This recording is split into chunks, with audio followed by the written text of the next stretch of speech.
दोस्तों, जहां लोग नए साल की खुशियां मनाते हैं, अगर वही किसी एक की भी मौत हो जाए तो सारा माहौल गम में बदल जाता है। और अगर एक साथ 200 से ज्यादा की मौत हो जाए किसी एक्सीडेंट में, तो सोचिए क्या बीतेगा सुनने और देखने वालों के दिल पर। दोस्तों, इस वीडियो में एक ऐसी कहानी के बारे में बात करते हैं जहां एक एरोप्लेन क्रैश कर जाता है और वह 213 यात्रियों के साथ एक समुद्र में समा जाता है। ये कहानी है एयर इंडिया के एक प्लेन की जिसका नाम सम्राट अशोक था। 1 जनवरी 1978 को एयर इंडिया की उड़ान 855 जो मुंबई से दुबई के लिए रवाना हुई थी। इस दुर्घटना में सभी 213 यात्रियों और चालक दल के सदस्यों की मृत्यु हो गई थी।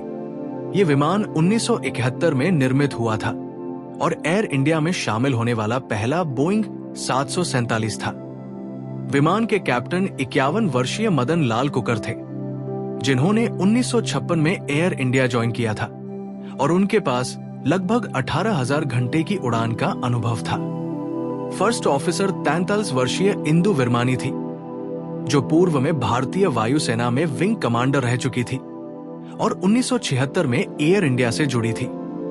फ्लाइट इंजीनियर 53 वर्षीय अल्फ्रेडो फारिया थे, जो 1955 में एयर इंडिया में शामिल हुए थे और उनके पास 11,000 घंटे की उड़ान का अनुभव था। विमान ने मुंबई के सांता क्रूज हवाई अड्डे, जिसका अब नाम बदलकर छत्रपति शिवाजी महाराज अंतर्राष्ट्रीय हवाई अड्डा कर दिया गया है, वहां से दुबई के लिए उड़ान भरी थी। उड़ान भरने के लगभग 1 मिनट बाद कैप्टन कुकर ने निर्धारित कार्यक्रम के अनुसार दाईं ओर मोड़ लिया। इसके बाद विमान ने सामान्य स्थिति प्राप्त की, लेकिन शीघ्र ही ये बाईं ओर झुकने लगा और नियंत्रण से बाहर हो गया।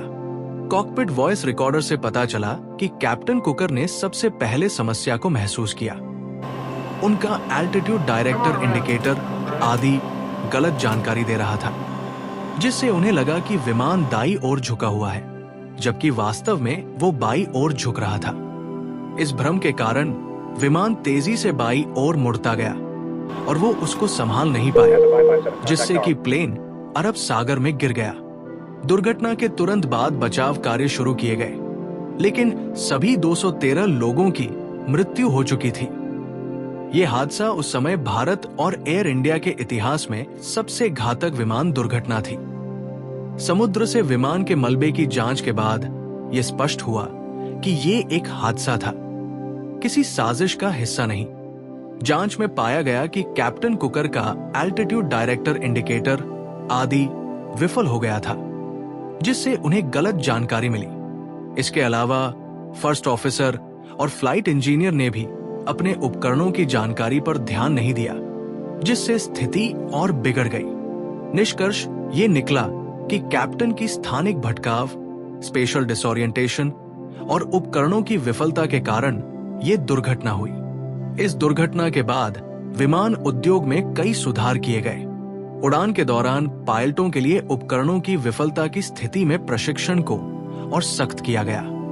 इसके अलावा कॉकपिट में क्रू मेंबर्स के बीच बेहतर समन्वय और कम्युनिकेशन पर जोर दिया गया, ताकि भविष्य में इस प्रकार की दुर्घटनाओं से बचा जा सके।